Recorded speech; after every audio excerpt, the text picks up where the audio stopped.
Exchange motives, cash flow.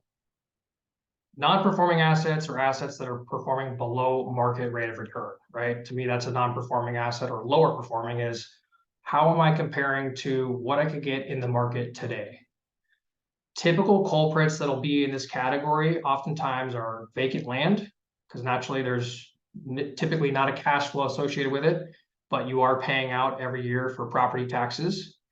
Improper leverage, right? This is a case where maybe you have a really high equity position, and therefore, because your equity has risen so much relative to your debt, the return starts to regress or go down over time. Another one might be you have an older property that just needs a lot of deferred maintenance and work, right? So you're looking at spending tens of thousands of dollars on a roof, windows, kitchens, plumbing, electrical, right? All those things, foundation. You don't want to take money out of your pocket, right? If you could reinvest it without any money out of your pocket, that would be the ideal outcome.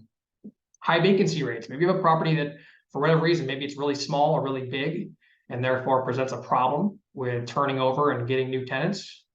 Or maybe it's in a rural location, right? Maybe it's a property that you had inherited from family, or maybe you bought to live in, and for whatever circumstances, it's now become a rental property.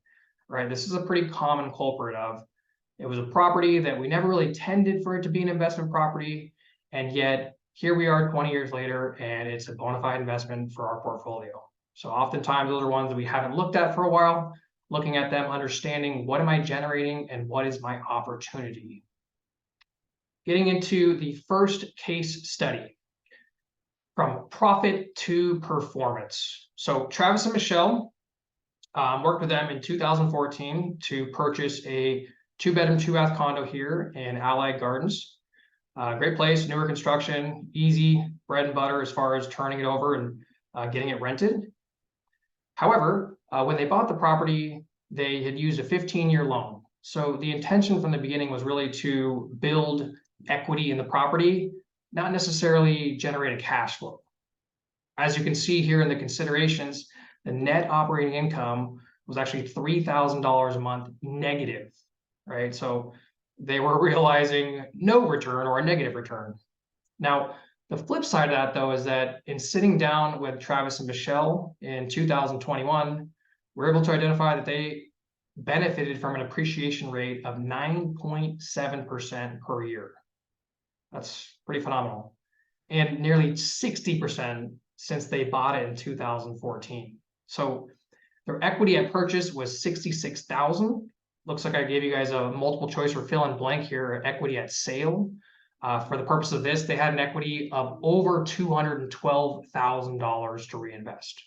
So they almost 400% quadrupled their equity in this position over that 7-year period. And really what we were trying to identify is, should we re-rent this unit and stay the course? Or what would be an option if we wanted to improve the cash flow of their current equity position? In going through this process, Travis and Michelle, I was able to connect them with 3 different agents in 3 different markets: Arizona, Florida, and Alabama. Through that process, they were able to understand what are the market opportunities there, what type of returns can they expect, and why would someone want to buy properties in that area as far as rental demand goes. In going through that education process, Travis and Michelle decided that they wanted to evaluate and buy properties in the Alabama area, Huntsville or greater area. So with that, we sold their property here on Mission Gorge, and we helped buy 3 properties in the Alabama area with our partner, Rob Abercrombie, in the Huntsville area. Thanks, Rob.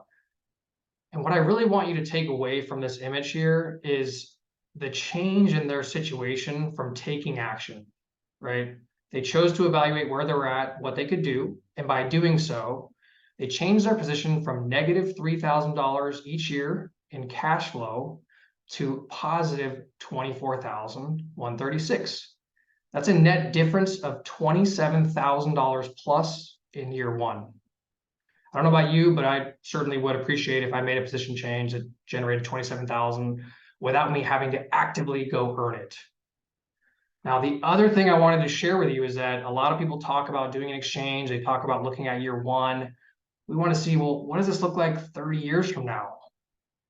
So this is an amazing table to really give you a sense of what does the position look like over the next 10, 20, 30 years, right? So what we're looking at is the annual net cash flow, right? So owning the condo here in San Diego, in year 10, 14,241 versus Alabama of 36,374. And at the bottom here, you can see the difference between the two outcomes. It's substantial every single year. Secondly, I think the most important thing I also wanted to acknowledge here is that I thought San Diego being an appreciation state would be, well, making Alabama look like a bad choice from that standpoint. However, in buying 3 properties, which is much like a mutual fund effect, right? We have 3 doors instead of 1. What was interesting is that it actually outpaced the San Diego market during the same time period over the past 2 years as far as appreciation goes. Also, as you look at the property value on the right-hand side here, you'll note the tremendous difference in outcome at the end here, right? We're talking about a value of the property 30 plus years from now. You can see the difference here. We're talking about in excess of $1 million+ here.